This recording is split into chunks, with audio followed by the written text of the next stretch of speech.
trail the La Feria Lions as they have clinched a playoff spot in District 16 4A Division 1. Wins over La Grulla and now Hidalgo this past week. Isaac Galpin had a fantastic game. That's a 63-yard touchdown pass to Angel Carrera, and then the touchdown pass to Brandon Perez. La Feria in the playoffs and looking good getting there, and they've still only got 2 games left. Kingsville this week, and then Zapata for their final game of the season. Meanwhile, in 3A Division 2, it was Rio Hondo 5-1 at Port Isabel 6-0. 2 great rivals getting back together. Third quarter, this game was tied at 7 when Eli Petonis goes over the top. Joshua Garza comes back for it, then takes it the rest of the way for a 62-yard score. Rio Hondo went up 14-7.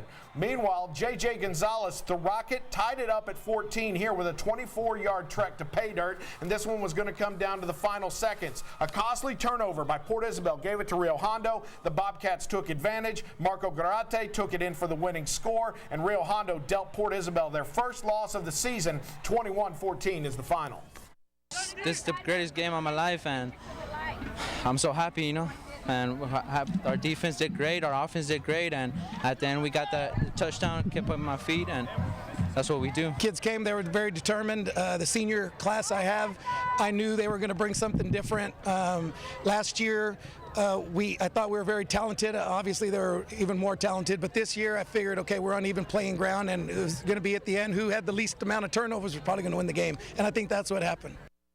So take a look. Unbeaten against Valley teams. Rio Hondo, their only loss to Sinton. Sherryland, their only loss to Alexander. Mercedes, their only loss to Cal Allen. And McAllen's only losses to Permian and Carroll. But now Rio Hondo faces their even tougher test this week as they take on Orange Grove. But the good news, Joe, is they do it at home. Yeah, they get it at home, and they got this one out of the way. Now, can you step up after this emotional win? Because 2 years in a row, preseason, I've covered this team, and every question I asked them, they answered the question and then said, and beat Port Isabel. And beat Port Isabel. All the focus has been, well, they did it. Okay, get it away, put it away, Rocky James, get your team ready, because it's no easy chore to go win this next game. But at least they do it at home, where the last couple of games they've been on the road. Yeah, I mean, I think Joe made a good point.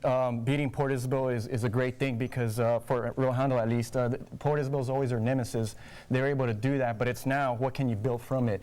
You know, you don't want the Port Isabel win to just be another win or a fluke. You want to build from it, and you would hope the Bobcats do that. All right, we are heading down the home stretch. Let's talk some quick things. La Villa comes up with a huge win this past week. They were 1-5 and going on the road at 6-0 London. You're supposed to lose, right? Wrong. La Villa comes up with a big upset win.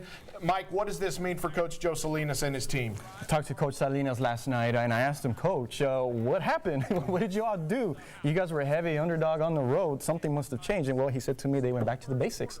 They went back to the scheme that he's more comfortable with, which is the slot T.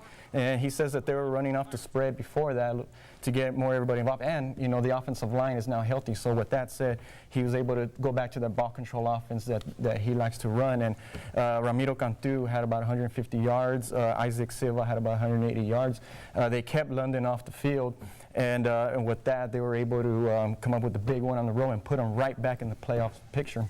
Meanwhile, speaking of the playoffs, we mentioned Mackay in the playoffs, La Feria is in the playoffs, and now Edinburgh Vela is in the playoffs. They didn't get there with Thursday's win, although it helped. They wouldn't have gotten there without it. But when Sherryland and Mission Veterans won, they are in because they've already played 4 games. Vela in the playoffs in their 3rd season, Joe. Yeah, and they, you know, talk about a team that in the preseason everyone picks them to be a playoff team. Well, it's one thing to be picked, it's another thing to succeed. And that Sherryland loss, had it not been for a 3rd and 38, folks, the Sherryland Rattlers converted on. Vela's undefeated. We're talking about the only unbeaten team in the Valley right now. They're 7-1. It would be close. I want to thank Mike Gonzalez from the Mid-Valley Town Crier for joining us this week. Joe Bowling, as always. I'm Action 4 Sports Director Clay Williams. Coming up today on Action 4, we've got the NFL Today on CBS starting next, and then our game is the Bengals and the Colts. We will see you next week right here for Week 9 of the Valley High School football season.